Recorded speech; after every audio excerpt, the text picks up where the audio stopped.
Yes guys, what's going on? Welcome back. It is episode number 13 of the Leeds United career mode. Welcome back. What a thrilling finale we had to season 3, qualifying for the Champions League on the final day of the season.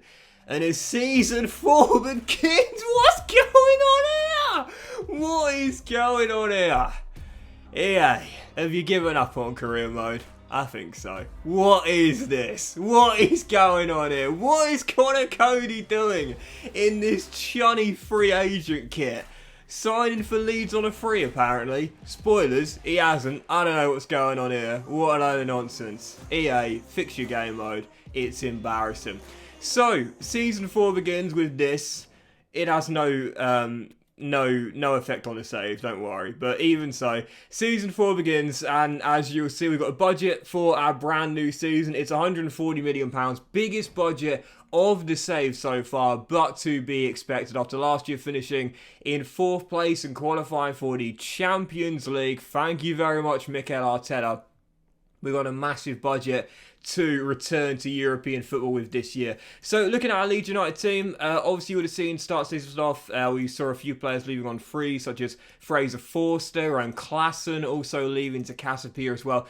This is our team for season 4. There's no doubt about it. It needs to get thick, because at the moment it's really, really thin. And of course this year it's a little bit different to the previous 3. We're playing in Europe, we're going to need a thicker squad. Having said that, it's still a good team. It's a 4.5-star team. It's got some real star quality here. Only the one first team goalkeeper, so of course we will need to sign a new backup goalkeeper to replace Fraser Forster, but I like how the team is looking, and I don't think we need to make major changes to it for season 4 either. Yes, we want to bring in some star quality. Yes, we want to improve the depth, but we definitely don't need to sell players. It's a really small squad of just 29 players. We've got a couple of players out on loan as well. Ultimately, we want to make sure we keep our core together, don't sell too many, and maybe again bring in 1 or 2 star players to the first team as well. Several players had deals that come at the end of the year, but I'm probably only gonna let 2 of those go. That's Montero, the young centre half, who I don't think I've even played yet so far, and also Mason Holgate as well. I'm keeping Darko Gyabi because I like him, and the rest can stay as well. Sam Greenwood, because he's a homegrown player. Crescencio Somerville, he's decent. He also technically counts as homegrown Somerville because he signed at 18 years old. So Somerville as well. Of course, Dan James will be staying too. And the only real sale that I'm going to look to make this year is Mason Holgate. That's the only player I'm putting on the transfer list. Everyone else is going to stay. So, for the brand new season with Leeds United, the question is, what improvements will we look to make for this season? Well, defensively, I don't think we need to make many more improvements to the team because Dino last year kept the Golden Glove. I really like our backline. Our new fullbacks, Wan-Bissaka and Estupiñán, was superb last year. You love Charlie Creswell, the young Leeds United Academy graduate, partnering alongside Mark Gay as well. But going forward, I feel like I need more goals outside of Benjamin Sesko. Sesko won the Golden Boot last year, but he got 30 of our goals. I need someone else to be a regular goal scorer. Dan James was the only other man in double digits with 10. I want someone else that can also put the ball in the back of the net too. Well, my first signing with Leeds for season 4. Welcome back to English football. Marcus Edwards, yep, the ex-Spurs lad, left North London to go and prove himself in Portugal. And I absolutely love it when young players do that because, you know, I'm 30 years old, right? I'm no spring chicken, I'm quite old. But back in my day, if you will, in the late 90s and the noughties as well, young English players, for some reason, were practically allergic to going out abroad, whereas nowadays you do see it a bit more often, and I really like it as well. I can name you a few good examples. Noni Madueke, or Madueke I should say, is another one of those players who left, funny enough, also Spurs as well, to go to PSV in the Netherlands, and now he's been re-signed by Chelsea after learning his trade out there in the Netherlands. Marcus Edwards, you know, he was such a great young prospect at Spurs, but he wasn't really feeling it. He then went out on loan to the Netherlands himself, I believe, and then went to Portugal, signed for Vitória Guimarães, and then went to Sporting, staying in Portugal. I love it when a young player proves himself in a foreign country. Marcus Edwards has done that. Now in the final year of his contract at Sporting, I knew I could get him on a cheap deal, which I did. And Marcus Edwards on a 5-year deal is in. Now, I did say the only sale I was going to make this year was Mason Holgate, but I'm not selling him to these two clubs. I want to make sure I'm going to sell him to a realistic destination. RB Leipzig? Maybe. I mean, maybe.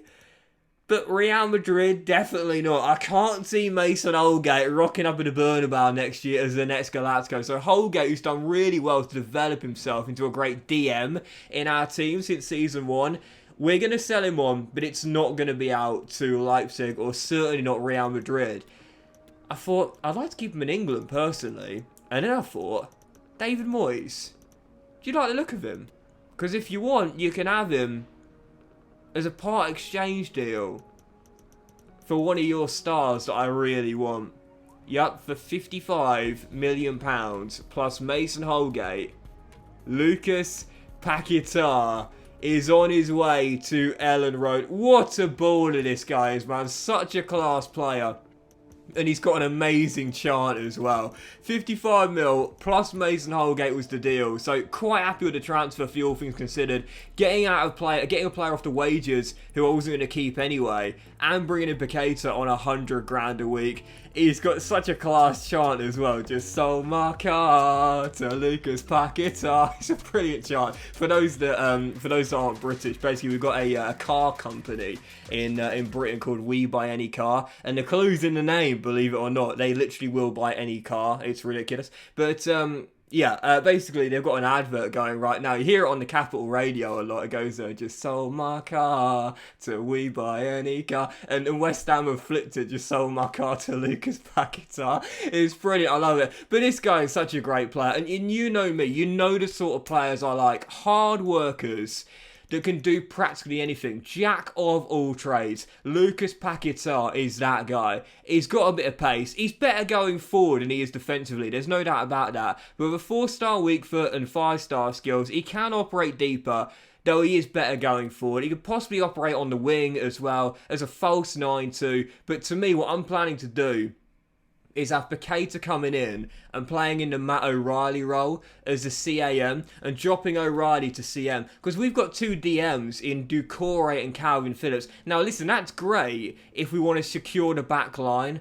But I feel like the back line's strong enough. I don't think we need two DMs in this team. I think we can afford one player to go forward. So with that being the case, Calvin Phillips, my captain, what I'm going to do is change the instructions of my LDM. And instead of having Doucouré and Calvin Phillips both sitting back deep, as I used to have, with O'Reilly, James, and also Elise on the wing supporting Sesko. So what I'm going to do is I'm going to drop O'Reilly back down to DM, but change his position to a CM. And that means what we'll have is Calvin Phillips as my anchor man, protecting the back four, and O'Reilly is the box-to-box. Because if you remember, that was the original plan when we signed Matt O'Reilly. It wasn't to have him as an attacking midfielder. When we first took over at Leeds, we played a 4-1-4-1. Matt O'Reilly was a box-to-box midfielder. I'm really good at that too, because he's got a great full range of stats. So that's the plan. We're going to drag Matt O'Reilly back to his more natural CM area, sitting alongside Calvin. The captain can just sit back as the anchor man, protect the back line and not get forward at all. And O'Reilly now has the freedom to go and join the attack alongside, well, now Paquetá, Elise, James, or well, I suppose Edwards instead of Elise, James, and also Sesko as well. So the next new signing was Peter Galaxy on a free transfer, coming in after being released by RB Leipzig. You know, a lot of people forget this, but Galaxy is actually a homegrown player in England because he came through the Liverpool Academy despite being a Hungarian international. But Galaxy was released by RB Leipzig. We're bringing him all the way back to England. He's coming here to Leeds to be a backup goalkeeper for Dean Henderson. So, yeah, Galaxy is in. Even though he's higher rated than Henderson, Dean won the Golden Glove last year. No point in replacing him. So Galaxy will come and sit on the bench. George Long arrives as our third choice goalkeeper as well. Yorkshire lad, of course, came through the Sheffield United Academy. George Long, such an interesting one. I remember watching the kid when he was such a young player. And Blades fans, you can let me know what went wrong here. But I thought as a young goalkeeper, he made his debut for Sheffield United as a teenager. He was so young. And he was their starting goalkeeper for years. He was such a young goalkeeper. But he's one of those sort of players who he never developed. Like, he never became a really good player like most people thought he would end up doing so. In the end, he's now playing for my team, Millwall. I've got to stop saying my team. He's now playing for Millwall. I've said this before, I need to do a video on this. But anyway, he's playing for Millwall now, obviously, George Long. But anyway, he's in as our third choice goalkeeper. Because I like three first team goalkeepers to the realism. And Sam Greenwood has been loaned out to Everton as well. Extended his contract, he's homegrown. And we'll give him a year at Goodison and see how he gets on. He was out on loan at Atalanta previously in the Serie A. But yeah, now we're loaning him under Sean Dyche playing for Everton. And we'll see how he gets on. I don't think he'll ever turn into a star. But as a homegrown squad player, if he grows a rating or two at Goodison, I will take that with Everton back in the big time for this year. So, first game of the new season with Leeds. We've still got 30 million in the budget. But for now, I was happy with my squad going into season 4. And what a start for this man as well. Yep, Brighton relegated 2 years ago. Instant promotion back to the Premier League last year. We take them on the south coast for the first game of the season. De Zerbi side hosting us. And it was one of our new signings who got the opening goal as well. Just sold my car to Lucas Paquetá. And he was on flames as well in this debut for Leeds too. He was involved in the build-up for the second goal as well, as we rolled the ball across with Wan-Bissaka to Benjamin Sesko, who of course left Brighton to join us last season. What a bit of business that was it 30 million we spent to bring him in after scoring 30 goals last year, winning the Golden Boot and getting us into the Champions League. He scored his first goal of the season, looking to retain the Golden Boot, and he and our new man in behind him, Lucas Paquetá, get the goals in a 2-0 win. Welcome back to the Premier League, Brighton, as we take on two of the newly promoted sides in the first two games. We win the first by 2-0, and then would welcome Crystal Palace. Yep, Palace, who are relegated back in Season 1, spent 2 years in the Championship. They're now back in the top tier, though. Welcoming Roy Hodgson's side to Ellen Road for our first home game of the season. As I always say, you've got to win your first home game. You've got to win your first game in front of home fans to set the tone. Well, 29 minutes in, oh, it's always nice when this happens, isn't it? Your two new signings linking up for a goal. Yep, Marcus Edwards down the right, rolling the ball into the middle. And who is there? It's the man I've just sold my car to. Lucas Paquetá, 2-2 for our new number 14.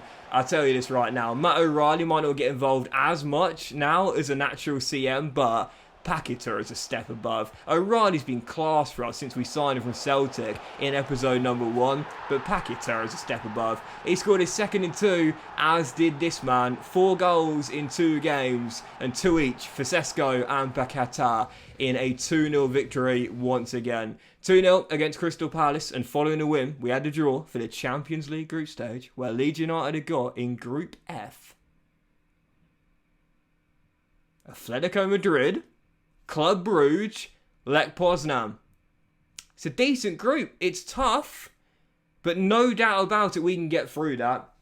Atletico, you would say, the favourites to top it, but there's no reason why we can't get through that. Club Brugge, really good Belgian side, who last year, of course, the Champions League did really well, didn't they, to make it through the group stage and get to the knockout stage themselves, with Mignolet between the sticks, of course. They're a decent team, and Lech Poznan won't be a walkover either, the Polish lads, but no doubt about it, we should be able to get through, if only as runners-up to Atletico Madrid. Anyway, third and final game of today's episode, the final game of August before the window slammed shut, and it was our first loss of the season as well. Went to Molineux to take on Wolves. I've said before, there are certain grounds in FIFA CM I really struggle at. Molineux is one of them. I really struggle at Molineux. I don't know why, but we lost the game by a 1-0. Kalajdzic scoring the only goal of the game right at the death as Wolves get the win by a 1-0. So I was thinking, okay, 3 games into the season, 2 wins and a loss. Not a bad start. Not a bad start, but I haven't improved my defence for the new season. Why don't I bring in a new centre-half to replace Struijk on the bench and possibly give Charlie Creswell a battle for that CB slot alongside Mark Gay as well. I had several names on my shortlist.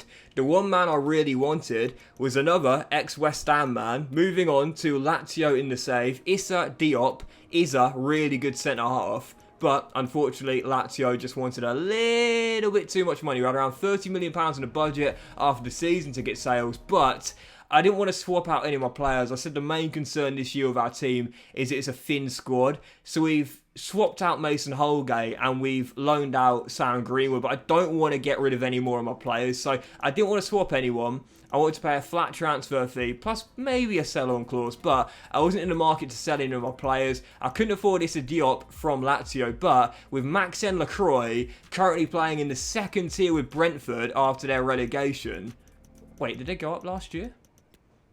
No, they're still in the second tier, Brentford. It was Crystal Palace, Everton and Brighton who got promoted. So Brentford's still in the second tier for the second year in a row. I said to Thomas Franke, come on, let him come back to the Premier League. He don't want to sit in the second tier. He's only got 1 year left in his deal and he's going to run down his contract if you don't cash in. We'll give you 28 million. Thomas Franke accepts and we just about had enough money to accept the contract of 45 grand a week on a 5-year deal. From Wolfsburg to Brentford, but now playing in the second tier, wants to return to top flight football and he's going to do so at Leeds United. Welcome our new number 5, Maxence Lacroix. He's such a quick centre-half. He's really, really quick. When you play a high line, you want pacey defenders. We've got one here in Maxence Lacroix. He's really quick, but he's also tall and really strong as well. Physically, this guy is an all-rounder. If we improve the weak foot, and turn him into a good ball-playing defender, this guy's going to be the perfect CB to battle with Charlie Creswell.